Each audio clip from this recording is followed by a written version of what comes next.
ఇదిగోండి చూడండి, పుదీనాలో నేను అల్లం కూడా వేసా. చూడండి అల్లం ఎంత పెద్దది వచ్చిందో. ఏముందండి, చిన్న చిన్న కుండీలే. మనం అందం కోసం పూల మొక్కలు వేస్తాం.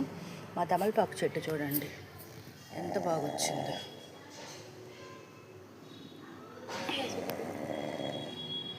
మా కుండీలో పాలకూర ఇవి ధనియాలు వేసినామండి. ఈ వర్షానికి ఇప్పుడే స్టార్టింగ్లో ఉన్నాయి. ఇలా మన ఇంట్లోనే మనము చూడండి, నేను చిన్న కంటెంట్లో కూడా ఇదిగోండి పాలకూర వేసా. చాలా బాగా వస్తుందండి. ఇదిగోండి చుక్కకూర మనం వేస్ట్ అవ్వకుండా. చూడండి బెండ చెట్టు వేసా. ఒకటే చెట్టు అండి ఇది. ఎంత పాది చూడండి. దాదాపు నాకు ట్రిప్పుకు పావు కేజీ బెండకాయలు వస్తున్నాయండి. మనం ఇంట్లోనే ఇదిగోండి చుక్కకూర పాలకూర కాంబినేషను.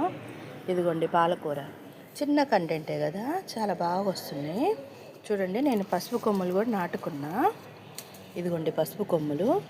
ఇది ఒక కొమ్మేనండి, ఒక కొమ్ము పెట్టి ఇందులో మళ్ళీ ఖాళీ లేకుండా పాలకూర వేసుకున్నా.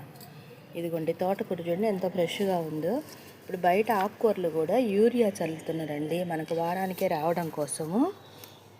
అందుకని మనం బయట ఆకుకూరలు తినకూడదు అనమాట. ఇదిగోండి ఈ పసుపు కొమ్ములో కూడా నేను పాలకూర వేసాను. ఎంత బాగా వచ్చిందో చూడండి. అల్లం కూడా లీవ్స్ వస్తున్నాయి చూడండి. ఈ లీవ్స్ మనం టీలో వేసుకోవచ్చు అనమాట. ఇదిగోండి గోంగూర. అసలు గోంగూర ఇంత పెద్ద చెట్టు అవ్వడం మా అమ్మ నేను ఆశ్చర్యపోయింది. ఇంత పెద్ద చెట్టు ఇందా కుండీలో అని.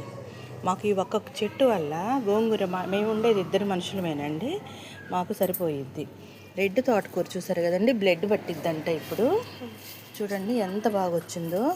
అసలు దీన్ని అయితే ఆశ్చర్యపోవాలండి. వాటర్ క్యాన్ ఉంది కదా, వాటర్ క్యాన్కి నేను హోల్స్ వేసి ఈ సైడ్ ఏమో పాలకూర కొమ్మలు పెట్టుకున్నా, ఇదేమో ఒకటి తోటకూర గోంగూర పెట్టుకున్నా. చూడండి ఇలానే మీరు కూడా ఇంట్లో ఆకుకూరలు పెంచుకొని హెల్దీ ఫుడ్ హెల్దీ ఆరోగ్యం అండి. మన పిల్లల కోసం మనం ఇలా చేసుకోవాలండి. థ్యాంక్స్ అండి. నచ్చితే ఒక లైక్ చేయండి, సబ్స్క్రైబ్ చేయండి.